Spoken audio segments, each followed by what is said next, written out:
It took 10 minutes. Okay, so okay, so uh, one, two, three. Let's start. Yeah. Okay. So good afternoon, everyone. My name is Hony Premlal. I'm the CEO and founder of Hony Premlal Consultancy. I'm delighted to welcome our first webinar in care and support sector, sponsored by Trust Hire Recruitment. It's wonderful to see so many of passionate individuals gathered here today. I know many more to join soon. And this is as this is a topic is really relevant, especially in this climate. So before we delve in, I would like to kindly ask you to mute your microphones. If you have any questions or thoughts during the session, please feel free to raise your hand or use the chat function. I truly encourage everyone to engage and join the conversation rather than just a webinar. Today, we're tackling a critical challenge that impacts not only our organization, but also the quality of the care we provide to those who depend on our services. Let me share my first slide.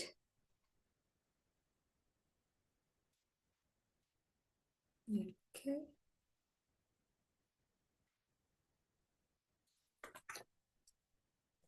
The care and support is currently facing significant hurdles in attracting and retaining talent. For instance, the recent stats from the National Health Service shows that the UK is experiencing a shortage of around 100,000 health and care workers.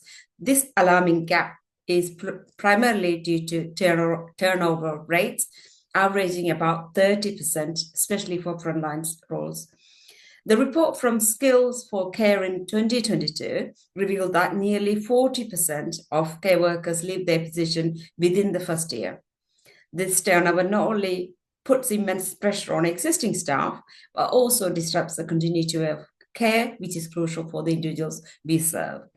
So the financial impact of this turnover is staggering. According to the National Institute of Health and Care Excellence, the recruiting and training in new care work can cost the organization between 3 and 6K.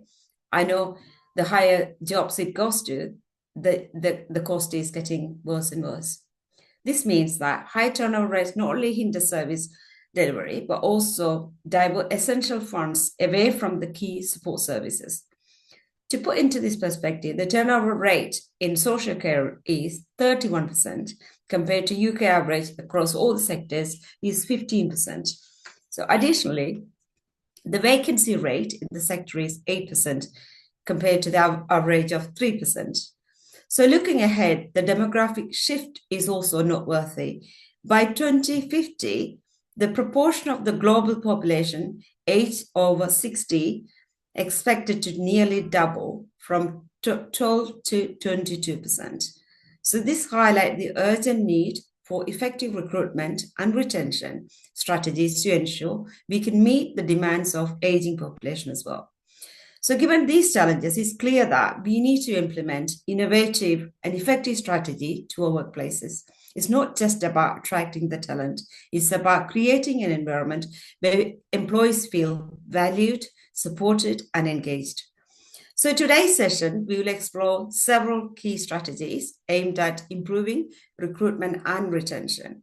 We're honored here to have Premlal. She's the talent lead at Rekin Housing Group, so to join us, the valuable insight and best practices. So thank you for being part of this important conversation. So before we delve into further, I would like to welcome Josh McNaull, who is the Managing Director of Trust Hire Recruitment, to say a few words about his services. Welcome, Josh.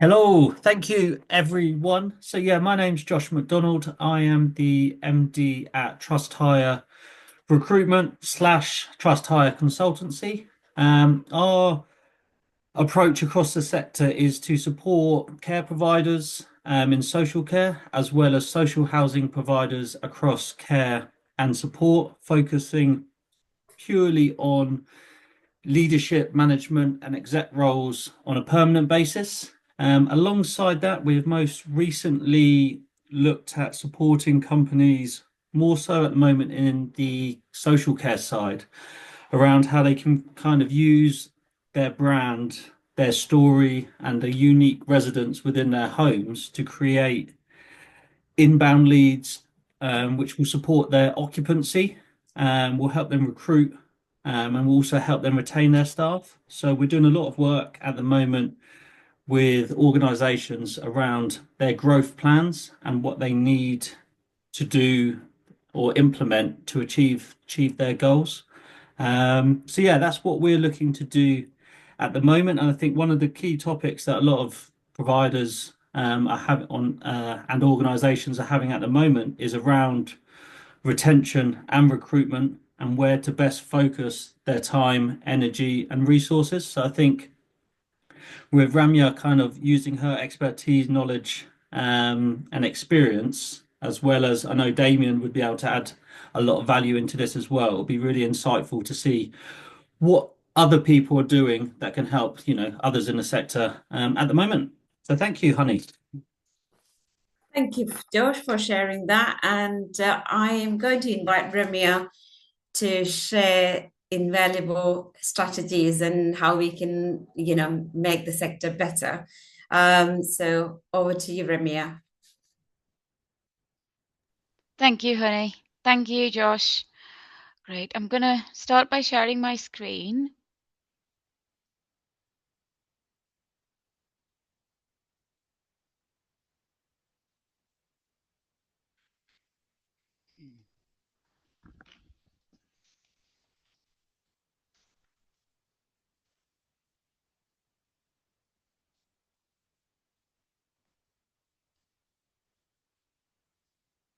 Great. I think you can see that now. Okay, so I think within care and support, the retention is the biggest challenge. Recruitment is you can get people to come through the door, I think, but retaining them for over a period of time is the biggest challenge, because there are so many care companies, there are so many organizations which recruit staff for the same positions over and over again. There's a little bit of competition in terms of the salaries that are offered, the benefits that are offered, locations. So it becomes a little bit like, people are like a hamster wheel moving from one to another and one to another.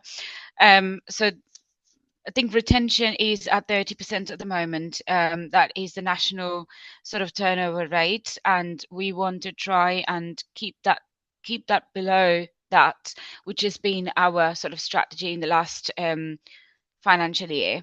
So some of the things that I've been doing, or I've introduced, and we are working on some of them, are basically, first of all, identifying target audience. So recruiting from our local community, recruiting people with lived experience, especially within social housing. We have a lot of tenants who are our customers, and we would really like to open the doors to them to come and work for us, because one is they bring that lived experience with them. Two is they know the structure and the way these homes work from a customer point of view, and they are able to fit in more easily, into these roles. So that's one of the things that we are targeting.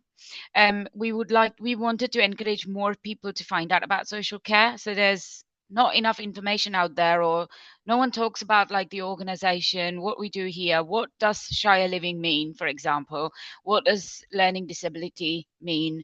There isn't a lot of information around that. So we've worked with our marketing teams quite closely, done a lot of filming and created a video library that we can then embed and share as part of our adverts, so people are able to see firsthand what that job is about from as a visual, rather than just reading words on the advert.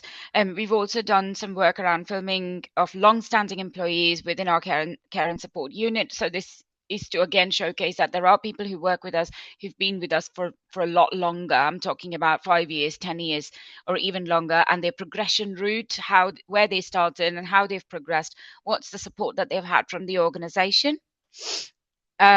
We've also built our new ATS and launched it towards the end of last year, November last year. So using that, we are now able to communicate more often, engage better with the candidates.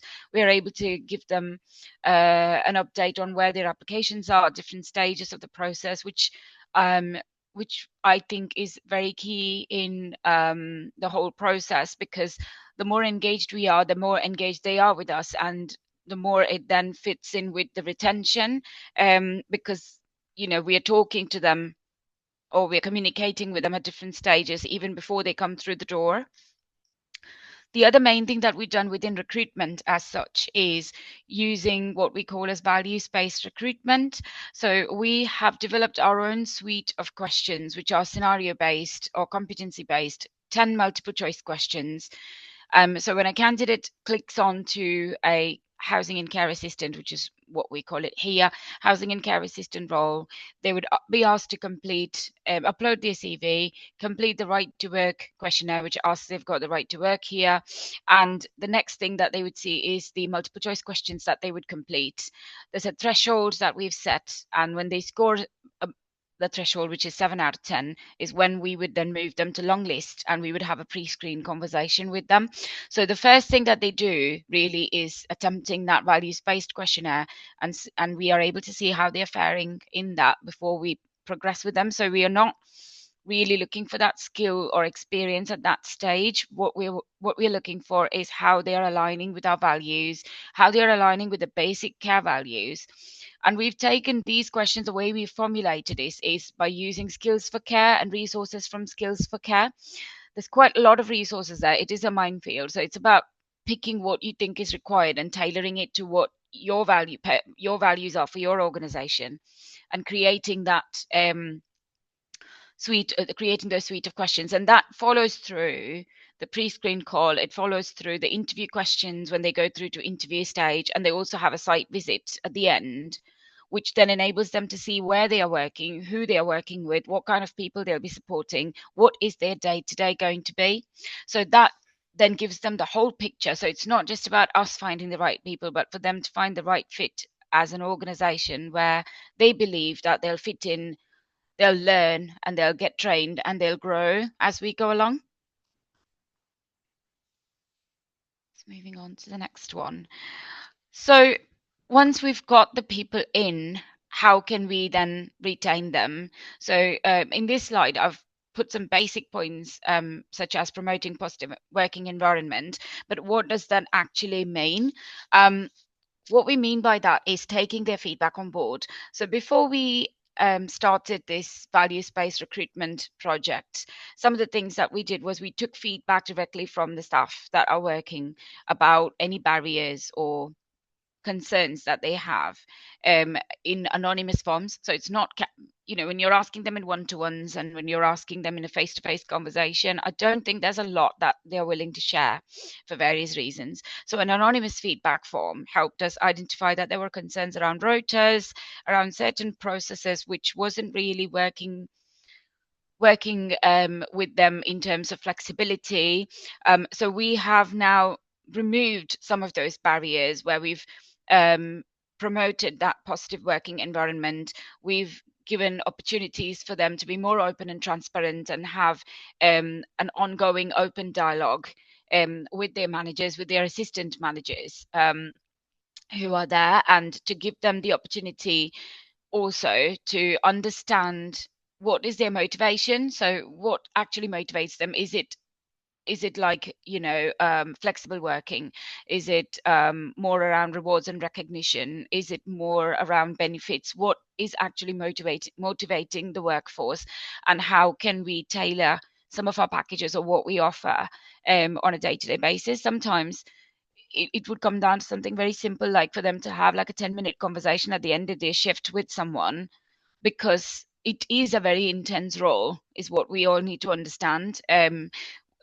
The care staff, what they do. So sometimes at the end of their shift, when you give them that 10 minutes to basically have an open and honest conversation about what's going on, a non-judgmental environment where they can, a safe space where they can share their views or just what's gone on in their day, that then improves their performance, is what we've found, because they are able to talk it through with somebody. Also about ensuring staff use all available benefits. So one of the projects that I've undertaken since I've been here is consolidating the benefit packages that we offer and structuring them and advertising them clearly as part of our adverts, and also updating them on certain job boards like Indeed, Glassdoor, our website, LinkedIn, etc. So it's available for people to see. Some of the staff that have been here when I did that project, they've basically said, "Oh, I've been here all this while. I didn't know that we had this benefit." So that was very interesting to hear. But I'm sure that that happens in lots of organizations where you've been in a place for so long. Benefits get changed, packages get changed, but they're not clearly communicated with the people who are working, especially when you have so many people working for you. So it's ensuring that that's built into one-to-ones or conversations that managers have with their staff, or team meetings to reiterate or have benefits posters changed every now and again in the schemes and services where they work. So it's obviously apparent to them in terms of what's available to them and what they can sign up to. The other thing that we've done is about embedding a culture of well-being. So we have a Money Matters team. I think most social housing organizations have this team within Money Matters, and where they are employees are able to access somebody from the Money Matters team, and they are able to get advice about their financial well-being, and they are able to signpost them to various things that are available to them, either in the form of benefits or access to other places where how they can tailor some of the financial packages that they have, so they are able to get more out of their money on a month-on-month basis. We've also included training programs to address stress in the workforce, to promote positive mental health, offer training sessions, and uncertainty in the workplace or job environment, if there is something like that that's going on, and also reassuring staff concerns and assuring them that they are being heard and addressed in a positive manner. So if somebody is bringing a concern, what we've done is to help them to frame this positively rather than take it as a complaint. We've removed the word complaint when somebody comes with a concern. It's rather a concern that they've raised, and we would like to address it in a positive manner. I think when you introduce language like complaint in your day-to-day, people are hesitant to be open and transparent and actually explain what's going on. So these are some of the things that we've done around improving the working conditions and removing barriers to working within our care and support unit on that kind of level, to improve retention.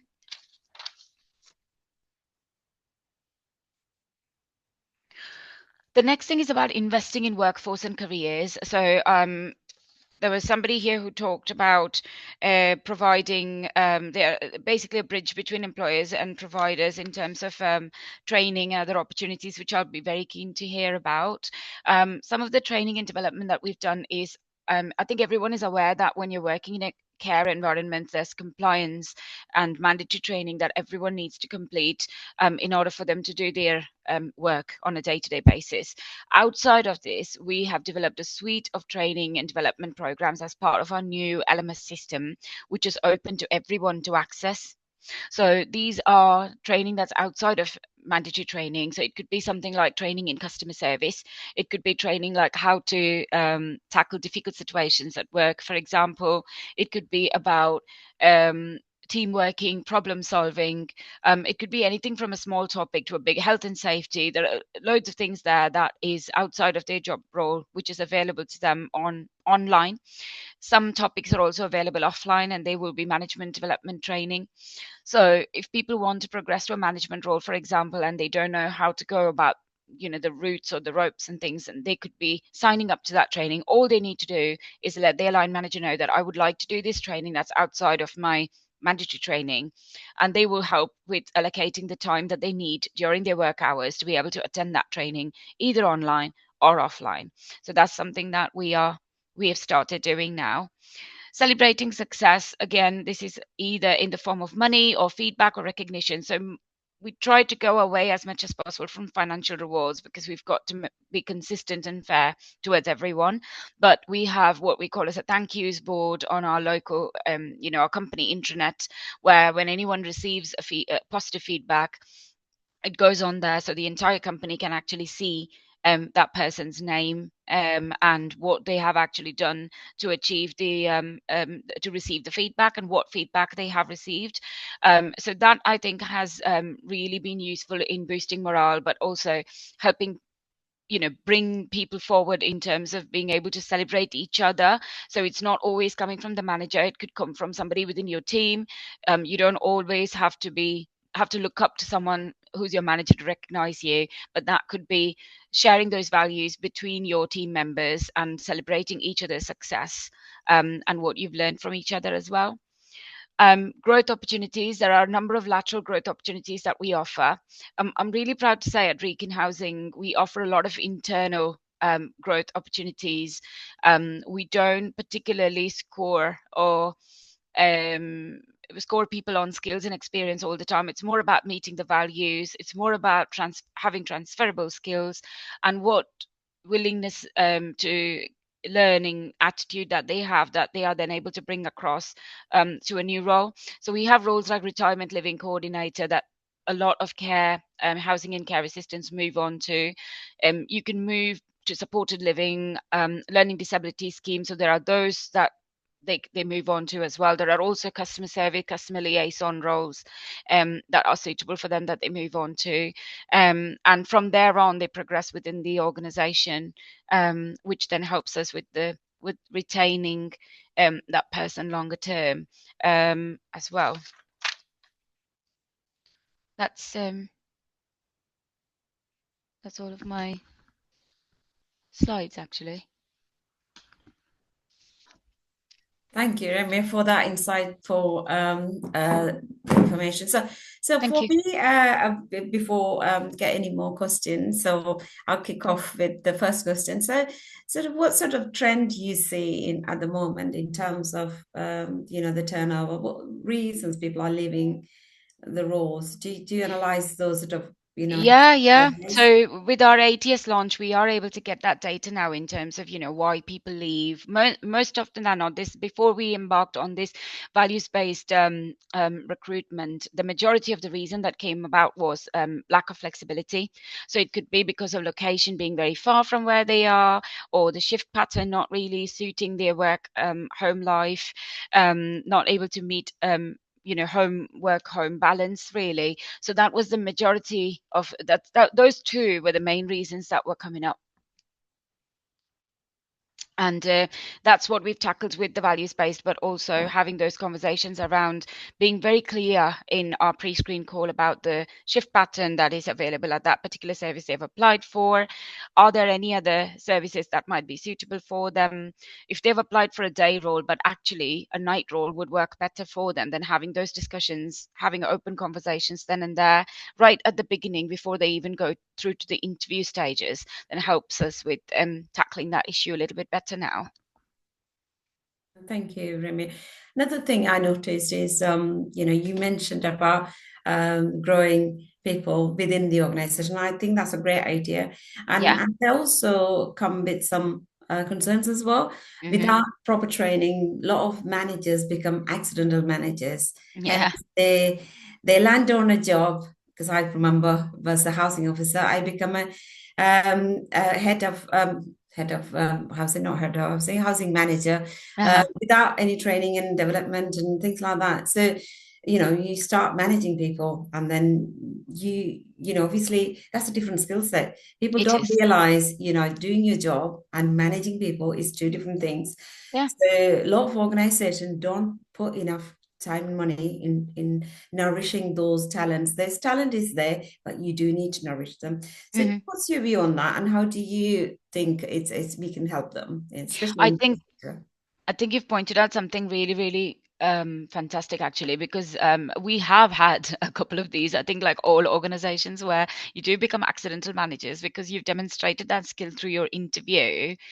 But then when it comes to reality and managing people in real life, it is very different. Also, I think people apply to management positions based on where they are working at that time, but it could be a completely different scenario in where they are going to be working as a manager, because the team and the staff that they're dealing with will be completely different.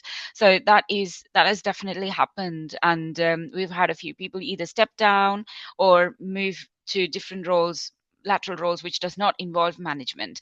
So what we've done as part of that is we've introduced a pilot program called Management and Development training sessions. So we've just finished the piloting actually with a group of 70 managers that have gone through that pilot. We are going to be launching the full session for the entire organization coming May. And what that has is 3 different modules. So it's 3-day workshop, but they're booked in delivered in such a way that is once every 2 months. So you go to one workshop, you've got 2 months to work on what you've learned in that workshop. Then you come to the second one and the third one, and they're different. They focus on different things like performance and performance driving and team development. Focuses on good communication skills as a manager. And there's one module which is very interesting, which is basically leadership versus management. So what are those 2 things, and how do they differ? So that's the module that we're delivering at the moment, and we have seen very positive feedback come out of that. Like I said, we're in the very early stages of that because we've just delivered the pilot. So we're going to see how that's having an impact on the organization as we go along. Great to hear. And I think every organization should do some programs like that, because obviously, once you nourish obviously it's if you develop people within the organization, you have more of loyalty to the organization. Definitely. And also that knowledge is you're saving as well. Another thing I've noticed is obviously in working in the social housing sector for these years, leadership roles, diversity matters. Yes. And bringing diverse leadership is, as you know, would be I would say it's critical, especially our customers are diverse. Yeah. So I want to hear your views. How do you, because obviously, as you see in the sector, NatFed says is only less than 5% BME representation on leadership roles. So it's very one of you managed to get through those glass ceiling. So I want to hear your views. How do you bring more talent on top roles, leadership roles? So this is something that I've tried to showcase in the very first slide. So this is about encouraging more people to come and work. So diversity is not just from this side in terms of, you have also broken the mold in being able to come to this sort of where you are in your career and your position.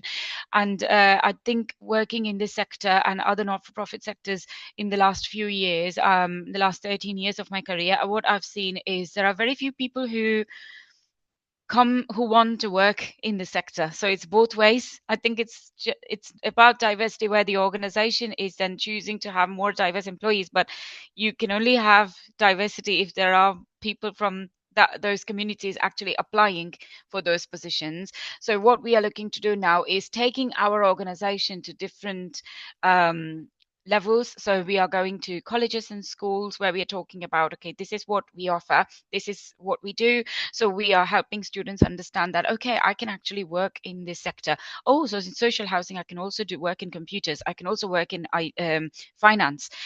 So people don't have that knowledge at the moment. So it's about creating awareness.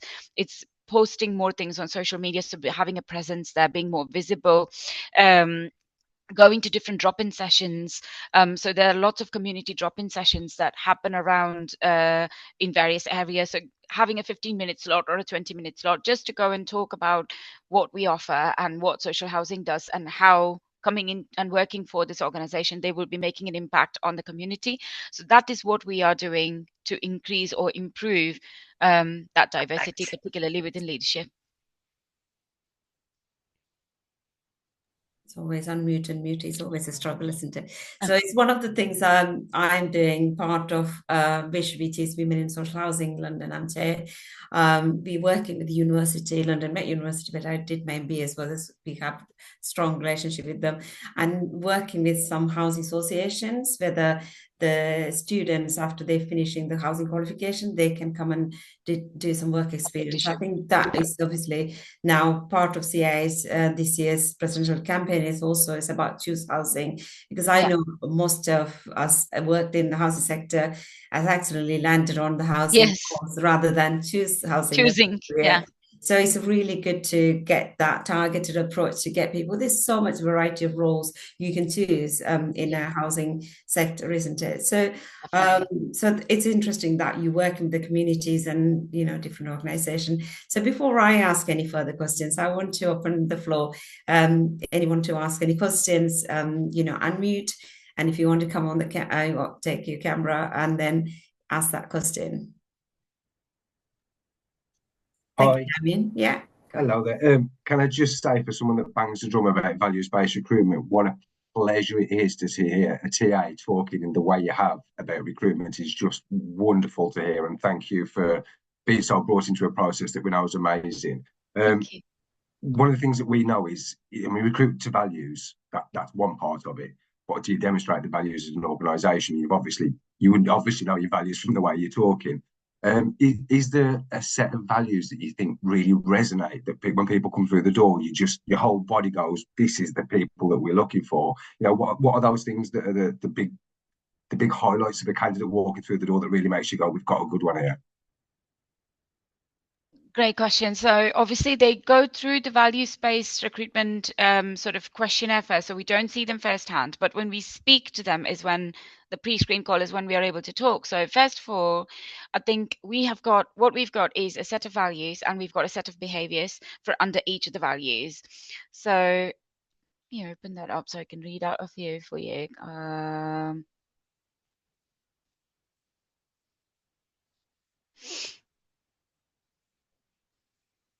It should be exciting, but I love knowing the values as well. You tend to find that everyone's got such different sets of values, but they're all actually very closely aligned for the care sector, don't they? It's just So these are all something that we took from, definitely, we took it from the Skills for Care. So for example, we've got is the 5 C's. So we've got care, compassion, courage, and a couple of other ones which are into that one. And then we've got a set of behaviors for all of those. Care, compassion, and courage, they're definitely headlines that you're looking for with someone's behaviours and values, isn't it, to say the least? Definitely. So, yeah, there we go.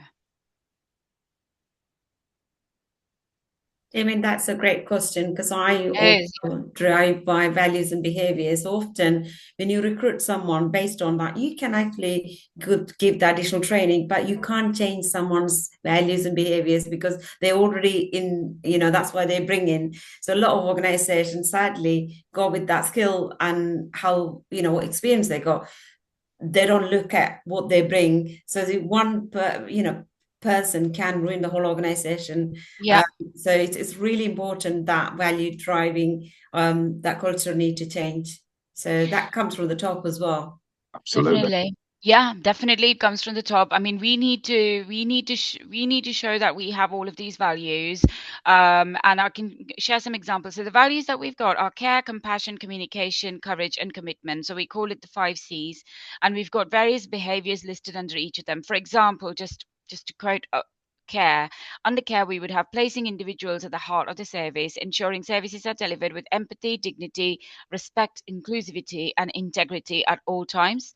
So we have behaviors that we're looking out for under that particular value is person-centered, empowering independence, respect, dignity, integrity, and inclusivity. So like that, we have for compassion, we have 5, for communication, we have 5 different behaviors. And that's what we would be looking for. The questions that we have framed are all based on these. So we've made sure that there's 2 questions for each value. So you're testing each of them consistently for all of them, and they're all going through that process. In terms of, where we are able to then see how that's embodied. So this is why we have 3 stages. So we have the pre-screen call where we ask them, some very basic questions about the shift patterns and location, more logistical housekeeping questions really. But you are entering into a dialogue with that candidate on you. So you're able to assess, what kind of values or what kind of attitude they are bringing forward. And then the next stage is a full interview that they have with the manager, which is an hour-long interview where there are more scenario-based, competency-based questions that are put out to them. And then you don't need exactly preparation for all these things, because it's talking about it from your own personal values and seeing how they're aligning with it. And then the last stage is the observation stage, where we involve our customers in the process. So these are the people that they'll be directly supporting. So when they go to the site visit, as we call it, it's meet and greet or site visit, and we have an observation sheet, but they don't know they are being assessed. They come in for a chat, essentially, because that's what we tell them. And then they go and speak. They are allowed to and then engage with the people that they'll be working with, obviously supervised. And that'll be either having a chat with them, playing a board game, or making them a cup of tea. It could be something very, very simple, but engaging in that dialogue and maintaining we look at things like how they're maintaining eye contact, how are they actually treating that person, are they greeting people when they're greeting them, or even when they're not greeting them, how are they engaging with people who are not verbal, because that's very important. Not everyone is verbal. So it's understanding these things, and how they're demonstrating all of this is then how they are then finally offered the role and brought into the organization. I think Hony said something very important, like it only takes that one person. And we have had that before, the values base, and that was one of the main reasons. It wasn't even more around improving retention, it's more about improving the quality of people, so it have a positive impact on the culture of the overall organization. Thank you, Damien, for bringing that important question as well. So I totally agree with Ramya, everything you said. How, getting the right person, is so fundamental. And when you get a CV, you probably, see half the stuff. So when you see the person in real or have that conversation, you open up more. But equally, sometimes some people are very good at talk the talk, and then you put them for into position, then you actually see the real person. So it's really that 6 months probation is really key for managers really to understand, are they onboarded correctly? Because a lot of organizations, one of the things I again sadly miss out is not doing proper induction, training, onboarding. Sometimes don't even give the right tools, and don't give the tech is needed to the training. So when it comes to 3 months or 6 months probation, they'll say, oh, I didn't get the training, I didn't get this, I didn't get that, and often create a confusion and conflict. So it's really fundamental. Onboarding is invest that time and money and energy, so you actually get the people to understand the values and behaviors, what is expected, having that conversation as well. So I think that's quite valuable. Again, I'm looking for questions from the floor. Yeah, I was just going to touch on what Ramya said. I think for businesses out there or organizations that are looking to look at their values, I think the way that you do it and have behaviors linked to them values really allow them to kind of be values. I think there's a lot of businesses that have values but don't really understand what they mean or what behaviors are aligned to them. So I think that's a really important way to kind of work backwards and to kind of get to what values really mean to you, your business, and your unique kind of residents and staff. So no, I think that's really, really cool way of doing it. No, welcome. And I think just a quick question for you, Damien, as well, because obviously you do a lot more within social care and social housing care and support. So it'll be interesting to see the difference around what the clients that you speak with, what retention struggles are they having? Is it similar to the kind of social housing space? Are there differences? It'd be good to kind of see what the differences are between the two. You've set me off there. Right, I'll try not to go off on one. I think when you think work well, you think work in a very different way to this traditional way that we see things. If you're going to bring me back to the point of it, we can just touch your point about values and working backwards. It solves a lot of inherent issues in the company, and this is kind of answering your question as well. So, yeah, do you know what your values are? Do you actually understand what those values mean? Which obviously has been demonstrated beautifully well today, that you have to have a value, you have to understand it, but you've also got to live and breathe that value. as an organisation, and as Hony mentioned earlier, from the top of the business down, it can't be any section of the business. So if someone's being recruited for their values into an organisation that understands their values, that defines the culture of the organisation. And that's where you get the trickle effect of these accidental managers don't become so accidental, because they understand when they step in the front of the business what they're actually signing up for. Yes, there's lots of other grey areas around skills and what have you, but the definition of what are your values is so significant in the care sector, because we're recruiting. A values-based recruitment approach starts with, do we promote our values to people with the same kind of values? It's not rocket science, but if you're going to do that, it's like going on holiday, where you book your holiday and it says close to the beach, there's great food and there's great entertainment, and you turn up, it's a 2-mile walk to the beach, there's a bloke with a guitar, and you've got to pay double money for your drinks. You're like, this is what I signed up for. There's no difference when you turn up to a job. You turn up and you go, hang on a minute, this doesn't feel like what it felt like. And what recruiters are great at doing is demonstrating that. And what managers aren't always great at doing is carrying on that as well, because they might not align with the values, or they're too busy to understand these are the things that are going wrong with us. So let's reverse that. When we see people do it for values, and if you look at Skills for Care, there's a positive return on investment. So I call out care providers today delicately. Why would you recruit traditionally when all the statistics tell you that when you use values-based recruitment, it's a £1.23 return on investment for every pound spent. 3/4 of people align better with values such as compassion and empathy. 62% of them have lower levels of absenteeism because they're happier doing what they want to do and turn up more often.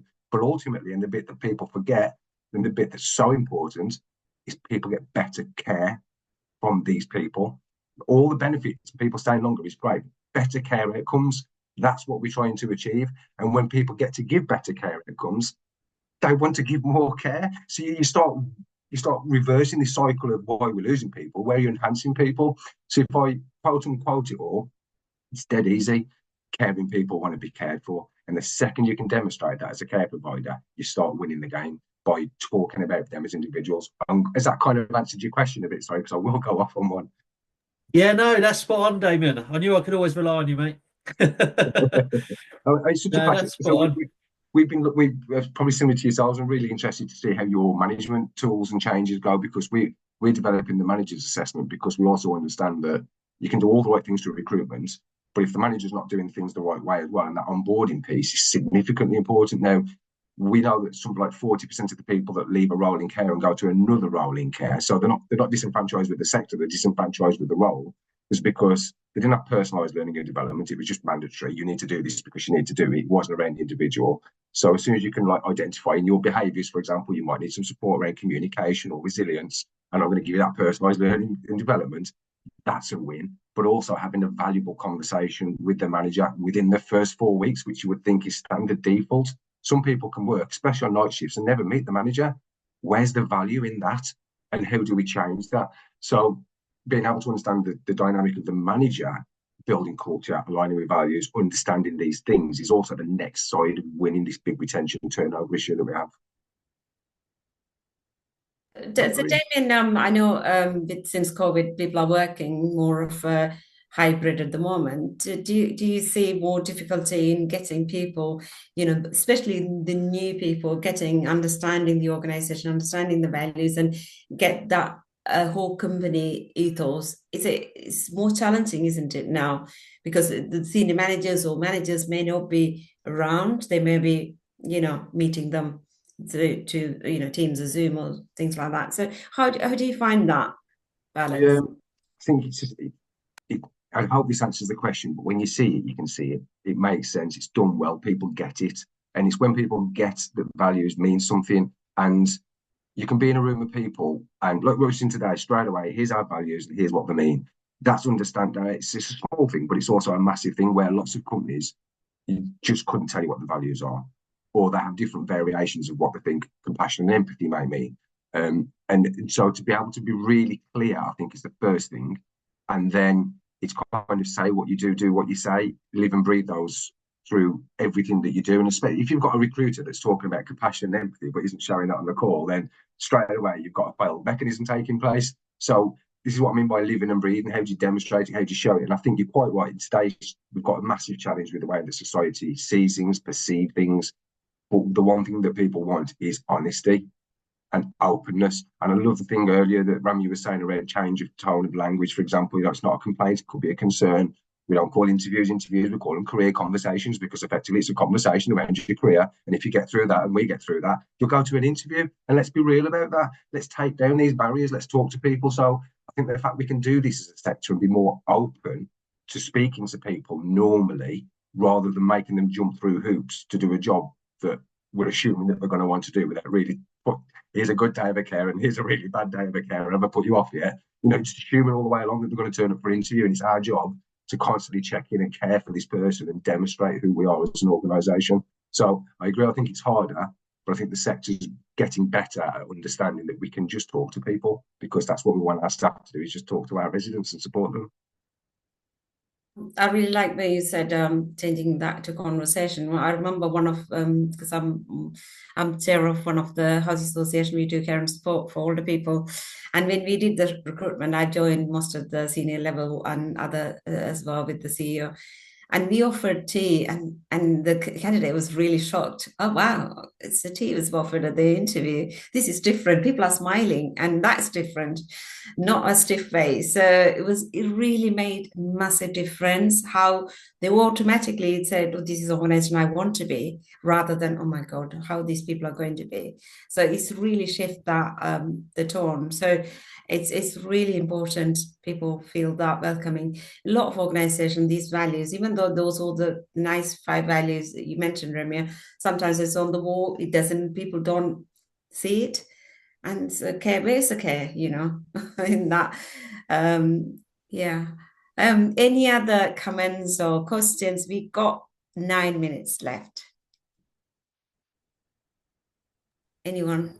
Yeah, I think I'll just add on around that values piece and the importance of that running through a team or a company, because I think what we've experienced previously is where recruitment processes break down because people have different thoughts around the values, and how they're dealt with in stage 1 is different to stage 2, and there's not that kind of common practice, or like you said, offering them a tea, or why should that be any different from stage 1 to stage 2, whether they're support worker or a director. The same principles should apply regardless of what position they're looking to work in. So I think that values piece is just massive across the company.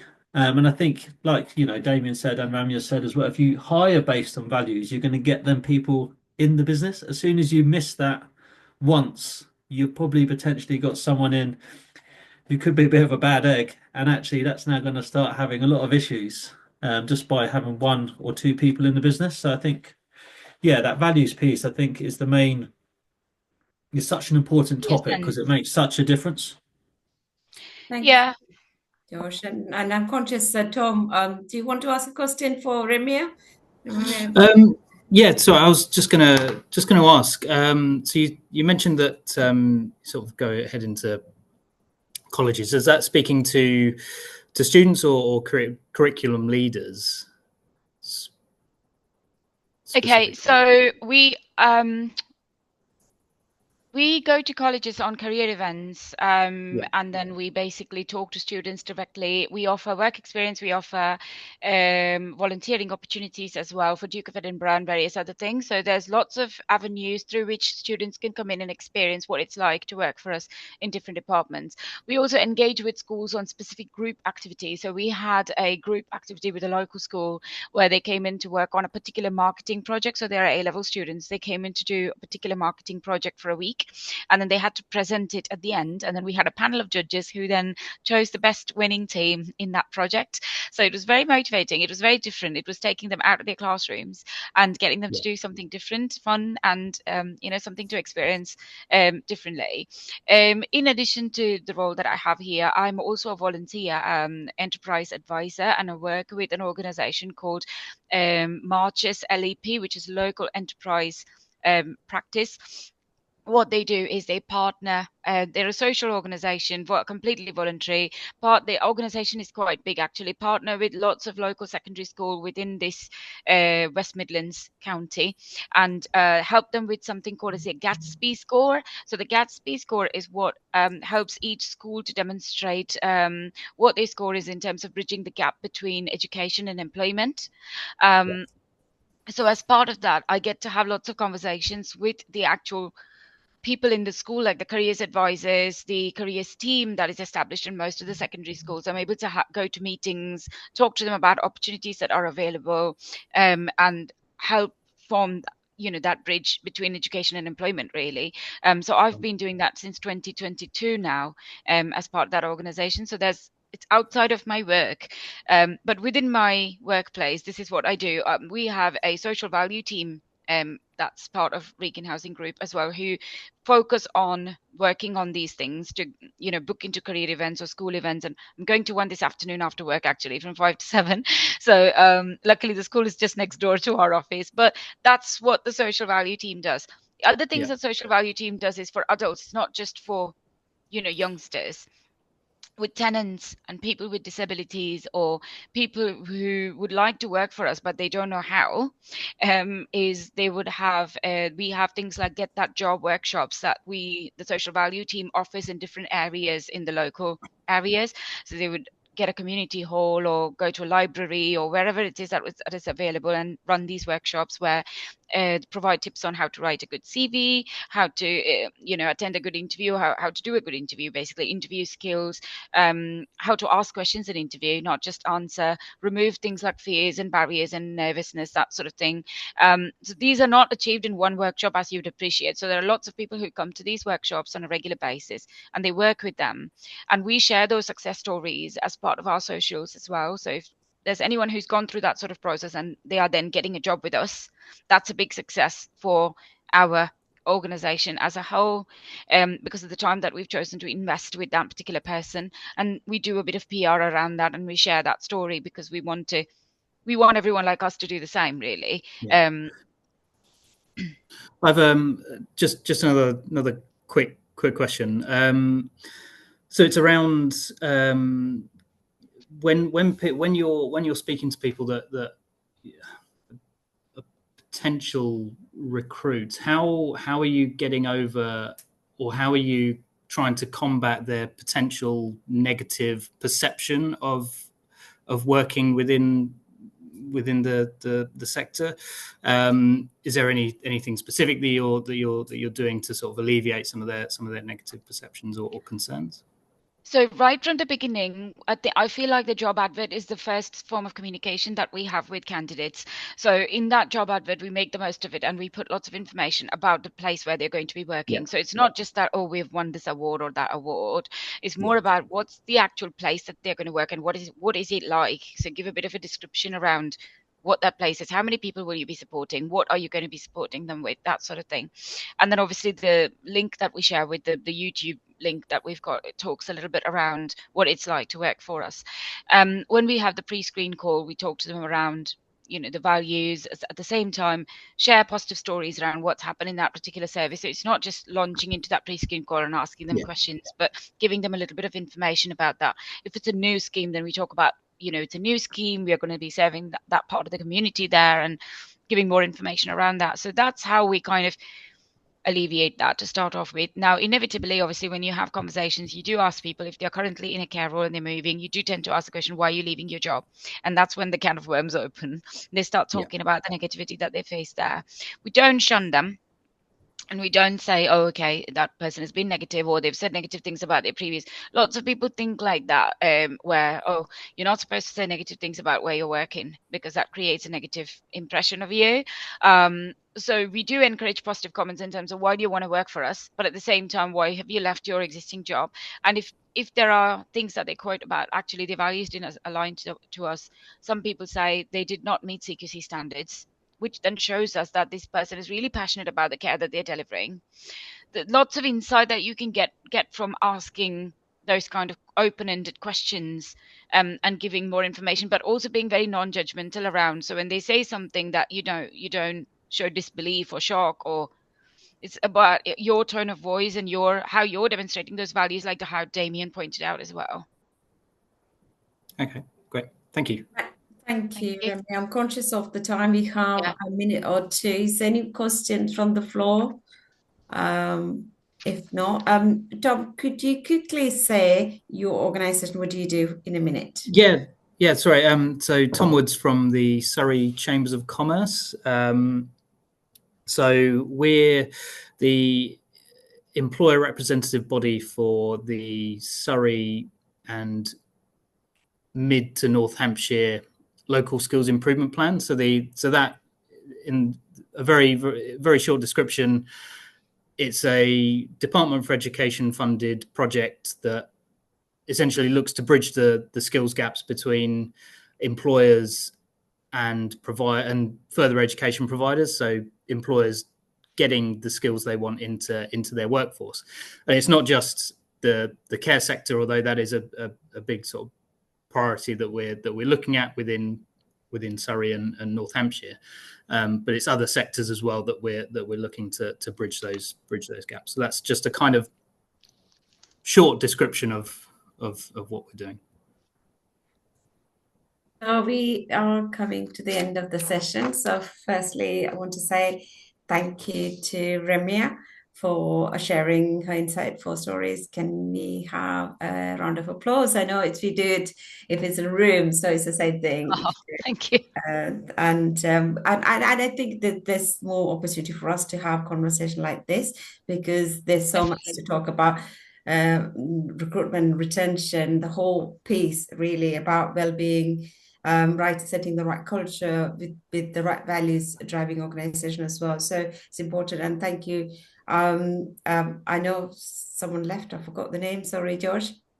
Damien, yeah, thank you, Damien, and to Tom, obviously Laura for joining yesterday, and look forward to the next session. Please mark your calendar for the next webinar on Wednesday, March 26th at 12 o'clock, and we're going to talk about voices that inspire. So shared lived experience, stories of impact, because obviously one of the things is that there's so much is happening in this sector, and there's so many positive stories. So we want to amplify the voices of the people who are actually living in those accommodations. So the experiences that's the next session. So thank you for joining us, and have a great afternoon, everyone. Thank you. Thank you so much. Thank you for the opportunity, and thank you for inviting me, Hony. Yes, definitely. We should connect and have more conversations. Thank you. Have a great evening, everyone. And to you. Yes, Thank you. you. Bye. Bye. Bye.